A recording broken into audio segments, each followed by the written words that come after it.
नमस्कार, राम कशिश न्यूज राम का जी। Digital platform देख रहे हैं आप। मैं हूं रश्मि श्रीवास्तव आपके साथ और हमारे साथ फोन लाइन पर आशुतोष मिश्रा है।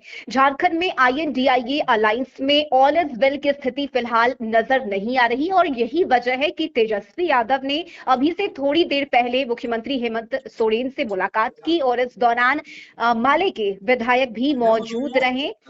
ऐसे में क्या कुछ बातचीत हुई है और सीट को लेकर किस तरह से सामंजस्य बिठाने की कोशिश की गई है, ये हम आपको बताएंगे। और आशुतोष जी, क्या स्थिति लग रही है, क्योंकि मुलाकात हुई है, 10 से 15 मिनट की बातचीत हुई है, लेकिन क्या इसमें सहमति बन चुकी है? क्योंकि नाराजगी की खबरें सामने आ रही थी, टूट की स्थिति बन गई थी, ये भी कहा जा रहा था। तो अब क्या लग रहा है, क्या सब कुछ ठीक है अभी?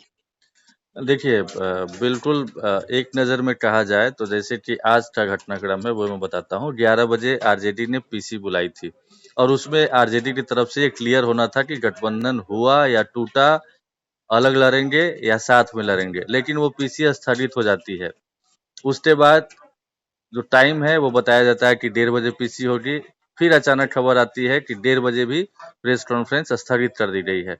उस बीच में सडन खबर आती है कि तेजस्वी यादव सीएम आवास पहुंचते हैं और हेमंत सोरेन से उनकी बातचीत होती है। एक और खबर सामने आती है कि उससे पहले माले के जो नेता हैं यानी बगोदर के जो विधायक हैं विनोद सिंह और अरूप चटर्जी, ये लोग पहले से वहां पर मौजूद हैं सीएम हाउस में। जाहिर तौर पर जो खटपट की बातें सामने आ रही है वो आरजेडी और माले से ही है, जेएमएम और कांग्रेस का। तो ये दोनों नेता मौजूद थे, यानी दोनों पार्टी के बड़े-बड़े नेता वहां पे मौजूद थे। और 11 बजे और 1:30 बजे आरजेडी ने जो पीसी स्थगित की, तो 2 बजे माले की तरफ से भी पीसी बुलाई गई थी और कल ही इसका अनाउंसमेंट हुआ था कि माले भी क्लियर करेगा अपना स्टैंड कि क्या गठबंधन होगा या नहीं होगा। लेकिन इस बीच में दोनों दलों के प्रमुख नेता वहां पर मौजूद थे। हेमंत सोरेन से बातचीत हुई। हालांकि हेमंत सोरेन को नामांकन में शामिल होने जाना था गढ़वा, तो वो थोड़ी जल्दबाजी में थे।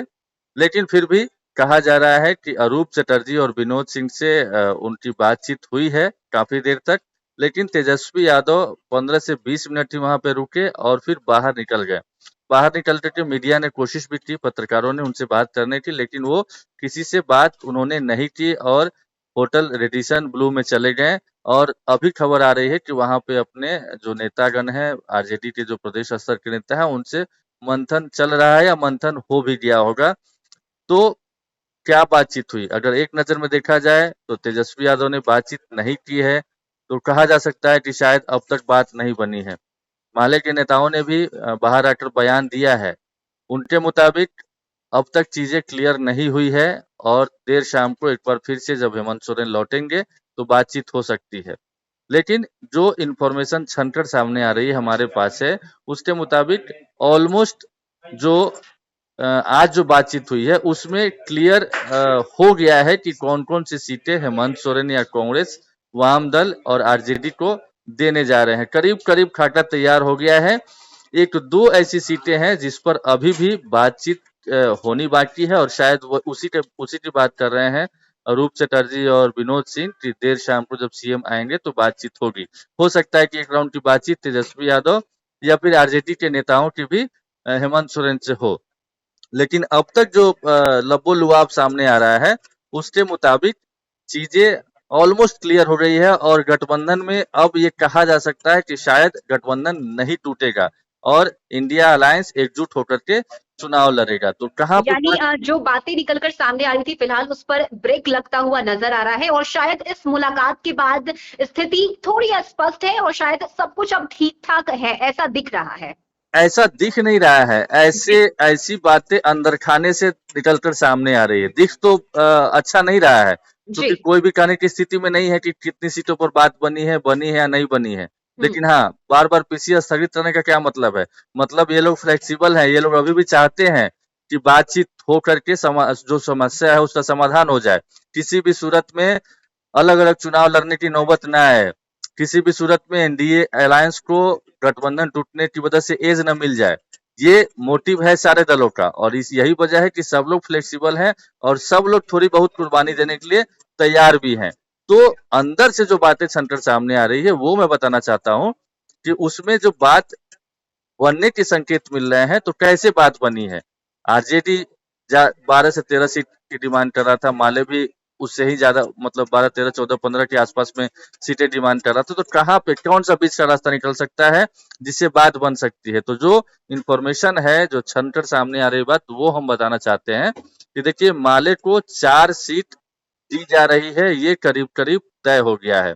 4 वो कौन सीट है वो भी हम बताएंगे कि एक है बगोदर, जहां से विनोद सिंह विधायक हैं ऑलरेडी। इसके बाद है धनवार, बाबूलाल मरांडी की सीट है, वो भी कंफर्म मानी जा रही है। निरसा, जहां से अरूप चटर्जी विधायक रहते आ रहे थे, पिछली बार चुनाव हार गए थे, वो भी सीट कंफर्म मान करके चल सकते हैं। इसके अलावा इंद्रजीत महतो, जो बीजेपी के विधायक हैं निवर्तमान, जहां से उनकी पत्नी तारा देवी को टिकट मिला है सिंदरी, वहां भी माले को सीट दी जा रही है गठबंधन के तहत।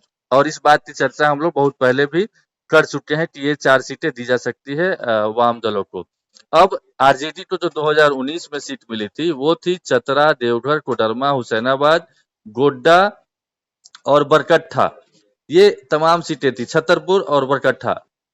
तो इसमें से अब जो बातें सामने आ रही है कि आरजेडी को जो 3 से 4 सीट ऑफर किया जा रहा था, तो उसके लिए आरजेडी तैयार नहीं था कि ये हमारे साथ अपमानजनक होगा, सम्मानजनक सीटें चाहिए, यानी कि कम से कम 7 सीटें तो चाहिए ही चाहिए। ये अंदर की बातें, हालांकि बाहर से तो और ज्यादा सीटों की दावेदारी मनोज झा की तरफ से जताई जा रही है। तो पिछली बार जितनी सीटें हैं, उतनी सीटों पर सहमति बनती हुई दिख रही है, लेकिन फिलहाल इन 7 में से 6 सीट कंफर्म मान करके आप चल सकते हैं कि चतरा, देवघर, कोडरमा, हुसैनाबाद, गोड्डा और छतरपुर, ये 6 सीट है जो कि कंफर्म फिलहाल, मतलब अब तक की बातचीत में ये ऑलमोस्ट क्लियर हो गया कि ये 6 सीट गठबंधन के तहत आरजेडी के हिस्से में आने जा रही। चतरा से तो खुद सत्यानंद भोक्ता जीते हुए ही हैं, देवघर से सुरेश पासवान जीते, कई बार जीते हैं, बड़े नेता हैं आरजेडी के झारखंड के। इसके अलावा कोडरमा में भी बड़ा जनाधार रहा है, वहां भी पिछली बार सेकेंड पोजीशन पे आरजेडी के उम्मीदवार रहे थे। उसी तरीके से हुसैनाबाद, गोड्डा और छतरपुर की स्थिति है। अब पिछली बार जो एक सीट छतरपुर बरकट्ठा थी आरजेडी के हिस्से में, कहा जा रहा है कि विश्रामपुर के बदले में अंतिम वक्त में लालू यादव के कहने पर गठबंधन न टूटे, इसकी वजह से विश्रामपुर का त्याग किया था आरजेडी ने, और वो बरकट्ठा आरजेडी ने ली थी। लेकिन आरजेडी का जो बरकट्ठा पे परफॉर्मेंस था वो बेहद खराब था। 6000 के आसपास से खालिद करके हैं, उनको वोट आया था 4000 या 6000 के आसपास में। तो वो सीट इस बार झामुमो अपने खाते में ले रहा है और वहां से अपना उम्मीदवार दे सकता है। तो उम्मीदवार कौन हो सकता है? तो वहां से अमित यादव, जो बीजेपी में शामिल हुए हैं, निर्दलीय जीते थे, वो बीजेपी के उम्मीदवार बनाए गए हैं। और दूसरे नंबर पर जो बीजेपी से लड़े थे, जानकी यादव, वो शायद ऑलमोस्ट बात बन गई है झामुमो में उनके टिकट पर, तो झामुमो वहां से जानकी यादव को उम्मीदवार बना सकता है। तो इसके एवज में आरजेडी विश्रामपुर सीट मांग रहा है और विश्रामपुर सीट पर बातचीत चल रही है। हो सकता है कि देर शाम जब अंतिम दौर की बातचीत हो तो उसमें इस पर भी सहमति बन जाए। तो कुल मिलाकर के जो 4 सीट है, धनवार, बगोदर, निरसा, सिंदरी, ये वाम दल को, और चतरा, देवघर, कोडरमा, हुसैनाबाद, गोड्डा, छतरपुर और विश्रामपुर पर आरजेडी की बात बन सकती है। हालांकि अब तक 6 सीट है जिसमें विश्रामपुर नहीं है, कोई बरकट्ठा झामुमो डिमांड के है हिस्से क्या में जाता हुआ आशुतोष दिख जी? रहा है। अगर किस सीट की अगर हम बात करें तो लक्ष्य जीत का है, और शायद यही वजह है कि इस बार जो सीट का बंटवारा आईएनडीआईए अलायंस में किया जा रहा है वो बहुत सोच समझ कर किया जा रहा है, ताकि सामने के प्रत्याशियों को मात दी जा सके। चाहे सामने अगर बीजेपी हो या फिर जेडीयू के उम्मीदवार हो, तो उनसे कोई मजबूत दावेदार सामने होगा तभी चुनाव जीतने की गुंजाइश है। ऐसे में क्या कुछ ऐसी सीट है जिसकी डिमांड आरजेडी की तरफ से की जा रही है, या फिर ये कहा जा रहा है कि वहां हमारे पास मजबूत दावेदार है जिसे हम मैदान में उतार सकते हैं? इस तरह की कुछ बातें हैं क्या? नहीं, नहीं, देखिए, डिमांड की जाती है, प्रेशर बनाया जाता है, कई सीटों पर उम्मीदवार भी दिखाए जाते हैं कि देखिए हमारे पास ये मजबूत उम्मीदवार हैं।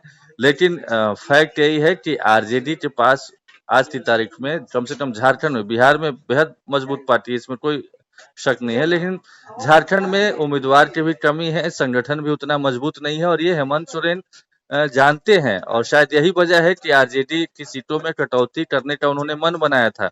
हालांकि जब बात बिगड़ने लगी तो फिर डैमेज कंट्रोल हो रहा है, चूंकि सबका मोटिव है, हेमंत सोरेन से लेकर के कांग्रेस हो, आरजेडी हो या वाम दल हो, सबका एक ही मात्र लक्ष्य है कि किसी तरीके से बीजेपी सत्ता में वापस न लौटे, महागठबंधन या इंडिया अलायंस की सरकार चले। तो इसके लिए सब लोग मतलब हद से भी ज्यादा ऊपर उठ करके कंप्रोमाइज करने के लिए तैयार हैं, और यही वजह है कि बार बार अल्टीमेटम दिए जाने के बावजूद अब भी बातचीत चल रही है, और बातचीत बनने की ही ज्यादा संभावना दिख रही है। रश्मि, बिल्कुल, यानी फिलहाल अब ये मानकर चलना चाहिए कि डैमेज कंट्रोल करने की कोशिश हो रही है, और अगर जीत को हम देखें और अगर ये समझे कि हाँ, विधानसभा चुनाव में ज्यादा बेहतर कैसे प्रदर्शन दिया जाए, इसके लिए साथ मिलकर ही चुनाव लड़ना ये एक ऑप्शन है। और ऐसे में अब देखना होगा कि आगे जब प्रेस कॉन्फ्रेंस किया जाता है आरजेडी की तरफ से, तो उस दौरान क्या कुछ कहते हैं। बहुत शुक्रिया आशुतोष जी आपका इन तमाम जानकारी के लिए, और कशिश न्यूज के डिजिटल प्लेटफॉर्म पर खबरों का सिलसिला जारी रहेगा।